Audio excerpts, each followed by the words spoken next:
Assalamualaikum semuanya. Bau busuk yang tak sedap tercium dari sebuah koper. Bau itu sudah tercium selama berhari-hari. Petugas kebersihan selalu memperhatikannya setiap kali ia menyapu di lorong di belakang gedung apartemen Luca Magnotta di Montreal. Saat itu ia bisa mengabaikannya, tetapi bau dari dalam koper itu semakin lama semakin menyengat. Bau menyengat seperti daging panggang yang dibiarkan membusuk. Tidak ada seorang pun yang siap dengan apa yang ada di dalamnya. Terdapat tubuh seorang pria yang terpenggal dengan semua anggota tubuhnya yang robek. Bagian tubuh lain dari mayat Junlin akhirnya ditemukan pada akhir musim semi tahun 2012, tetapi tidak ditemukan di dekat apartemen itu. Kaki kirinya ditemukan dalam sebuah paket yang dibungkus oleh kantor pos Kanada yang dikirim ke kantor Perdana Menteri Kanada. Paket yang berisi tangan kirinya yang sedang dalam perjalanan ke Partai Liberal berhasil dicegat tepat pada waktunya. Namun tidak ada yang dapat menghentikan sisi kanan tubuh Junlin untuk mencapai tujuannya. Dua sekolah dasar yang penuh dengan anak-anak di Vancouver, British Columbia. Kedua sekolah akan memulai hari mereka dengan membuka paket-paket berisi sisa-sisa jasad manusia yang terpotong dan membusuk. Tidak butuh waktu lama untuk mengetahui siapa pelakunya. Dia adalah Luca Magnotta. Ia telah memfilmkan pembunuhannya terhadap Junlin di dalam apartemennya pada bulan Mei 2012. Ia mengunggah video berdurasi 10 menit yang memperlihatkan dirinya sedang menggorok Junlin. Dan ia upload ke internet agar dapat dilihat oleh seluruh dunia. Jadi misterinya bukan hanya pertanyaan siapa yang melakukannya, tetapi juga pertanyaan mengapa. Ini adalah kisah mengerikan tentang Luca Magnotta dan pembunuhan Junlin. Luca Magnotta lahir dengan nama Eric Newman di Ontario pada tahun 1982. Nama baru itu dipilihnya sendiri, semacam penemuan kembali yang dimaksudkan untuk menghapus kenangan buruk. Nina Arsenault, salah satu dari sedikit teman Magnotta. Ia mengatakan bahwa Magnotta sangat terganggu dengan apapun yang telah menyakitinya sehingga dia memukul wajahnya sendiri. Sulit untuk mengatakan kenangan apa yang menyiksanya begitu parah. Mungkin karena orang tuanya meninggalkannya pada usia 10 tahun dan meninggalkannya untuk tinggal bersama neneknya yang brutal dan suka mendominasi. Atau mungkin karena sesuatu dari masa remajanya ketika ia masih muda dan biseksual di sebuah kota kecil di Ontario yang merusak mentalnya. Magnotta mewarisi skizofrenia paranoid dari ayahnya dan mulai mendengar suara-suara pada usia 18 tahun. Ia telah mengubah seluruh wajahnya melalui operasi plastik dan menjalani kehidupan baru sebagai homo. Ia menjadi bintang porno. Junlin hanya ingin punya teman. Ia adalah mahasiswa internasional berusia 33 tahun dari Tiongkok yang baru berada di Montreal selama setahun pada musim semi tahun 2012. Ketika Luca Magnotta yang kini berusia 29 tahun pun menghubunginya, ia senang karena punya teman. Ia ingin menemukan seseorang yang memiliki kesamaan. Magnotta mengklaim bahwa keduanya bertemu pada malam 24 Mei setelah Junlin menanggapi iklan Craigslist yang dipasang oleh Magnotta dengan harapan menemukan seseorang yang tertarik dengan hubungan seks sesama jenis. Seminggu kemudian, seorang teman melihat sebuah video diunggah ke internet. Di dalam video itu, Junlin ditelanjangi dan diikat di tempat tidur.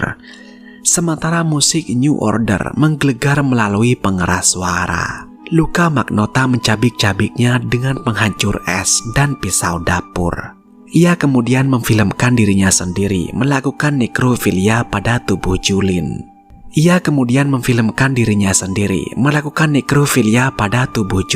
Dan memotong-motong tubuhnya sambil membiarkan seekor anjing mengunyah potongan tubuhnya.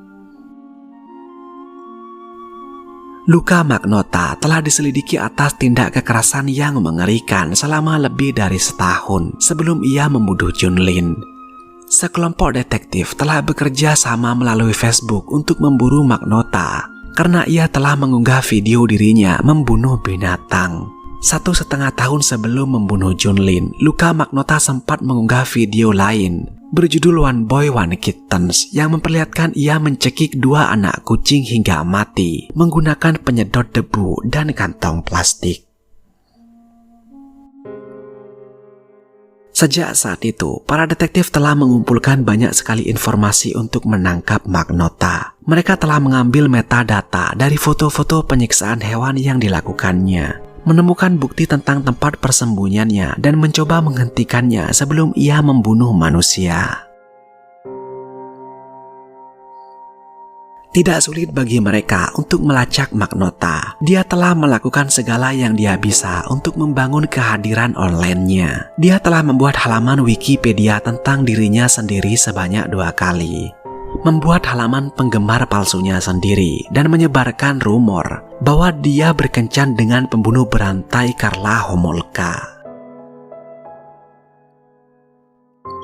Dan setelah video kematian Junlin dipastikan asli, polisi mulai memburu pembunuhnya. Setelah petugas kebersihan di gedung apartemen Magnota menemukan tubuh korban dengan dokumen identitas korban di dekatnya, polisi memeriksa rekaman keamanan gedung dan melihat korban dan pembunuhnya memasuki gedung tepat sebelum pembunuhan.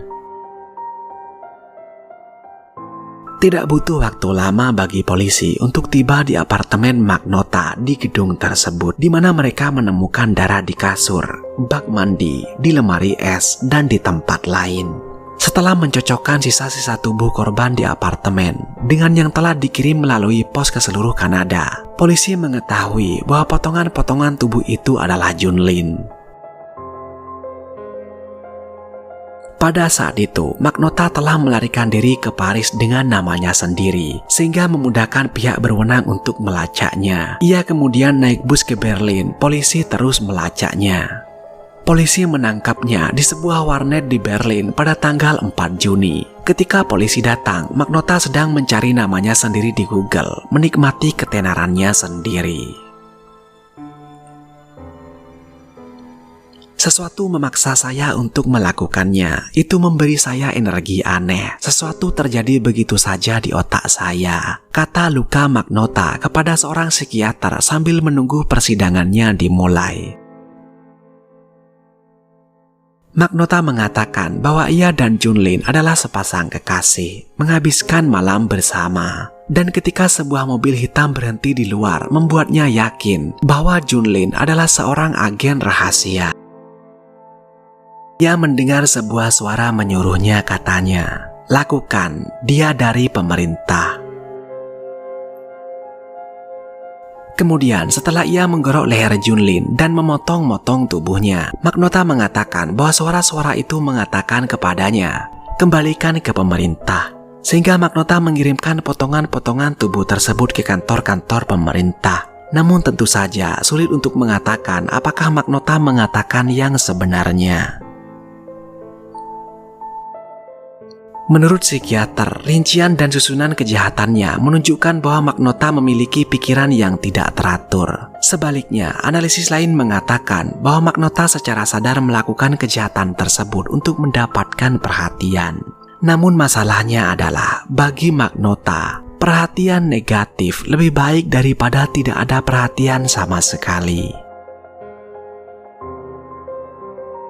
Kita mungkin tidak akan pernah tahu pasti apa yang salah dalam pikiran Luka Magnota. Namun juri tidak menerima pembelaannya atas dasar kegilaan. Pada bulan Desember 2014, mereka menyatakannya bersalah atas semua tuduhan dan menjatuhkan hukuman penjara seumur hidup. Namun bagi keluarga Junlin, hukuman Luka Magnota tentu tidak akan pernah cukup.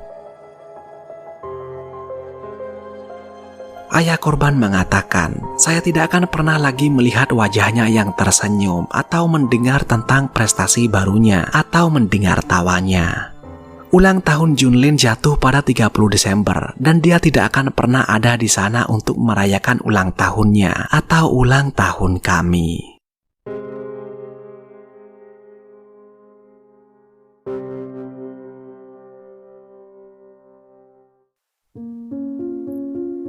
Luka Magnotta sekarang mendekam di penjara La Makaza, Kanada. Pembunuhan mengerikan yang dilakukan Luka Magnotta terhadap Junlin akan tetap menggemparkan seluruh dunia selama bertahun-tahun yang akan datang. Semoga kita selalu dijauhkan dari hal-hal gila semacam ini. Terima kasih sudah menonton.